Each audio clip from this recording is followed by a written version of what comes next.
Hey guys, hope everyone is doing well today. My name is Malak and I will be discussing my aircraft jack design. What is the purpose of a jack? The purpose of a jack is to hoist an aircraft either for inspection purposes or maintenance, such as changing tires, brake lines, or fluids. The objective in this project is to design a jack capable of lifting an aircraft with a maximum takeoff weight of 12,500 pounds. In order to do this, a hydraulic lift will be used. The way a hydraulic lift works is simple. A person uses force to lift the handle up. When the handle goes up, valve A opens, allowing fluid to flow through the reservoir into the small pump here.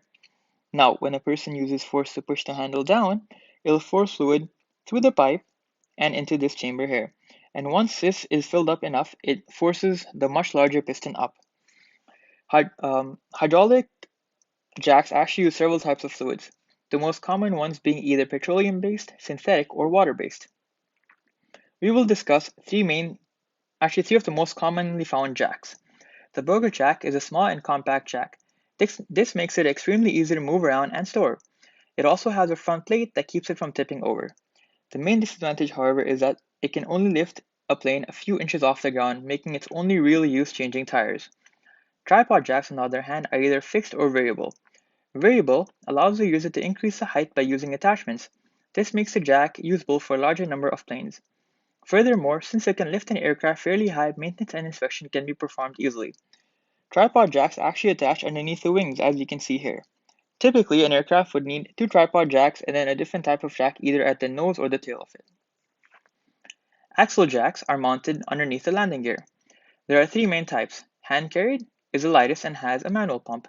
The horseshoe is much heavier and uses an arm pump. The outrigger is the heaviest. It is not pictured here because, well, it is significantly larger. It uses two speed pumps to power a big hydraulic cylinder. Three materials were shortlisted: aluminum, steel 300M, and titanium. Aluminum is the cheapest and had the highest relative strength. 300M steel is more expensive but much stronger and has higher density. Titanium is the most expensive and has a much higher machining cost. Material performance calculations were used and can be seen in this table here. They were used to actually help with the decision process. And after that, 300M steel was selected. However, after performing load and stress calculations, aluminum was used instead, as it has lower cost and weight, making it much easier for a person to transport. Force analysis reactions were identified and a system of equations was created, which was then solved in MATLAB. These were the resultant forces of my bad. The force F1 was known, this force here, because we chose a reference plane, which is the Cessna 172. It is the most popular lightweight aircraft with over 44,000 of them produced.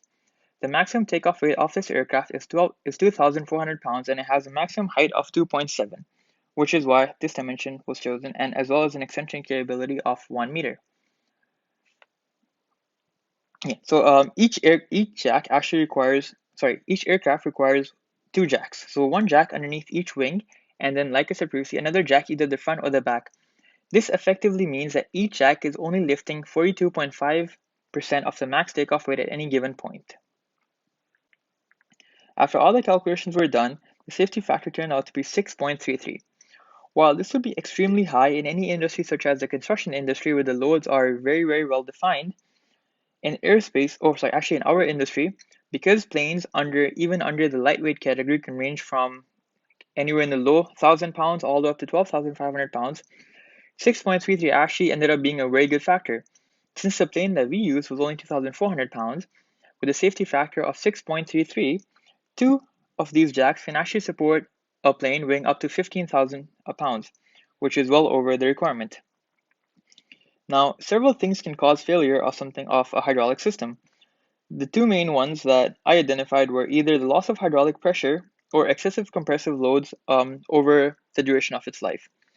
Now, one of the most common ways that hydraulic jacks actually end up failing is because a lot of them have screws in this area. Now, if you have a screw over here as opposed to being welded, which I chose to do, the thing is, whenever screws have to take a large amount of load, which in this case would be an aircraft, they have a tendency to break. However, by welding them directly onto the frame, we reduce the risk of that. And since we're using aluminum, the risk of corrosion is also much lower. Thank you for coming to my presentation. I have no idea how to close this other than doing this. Thank you.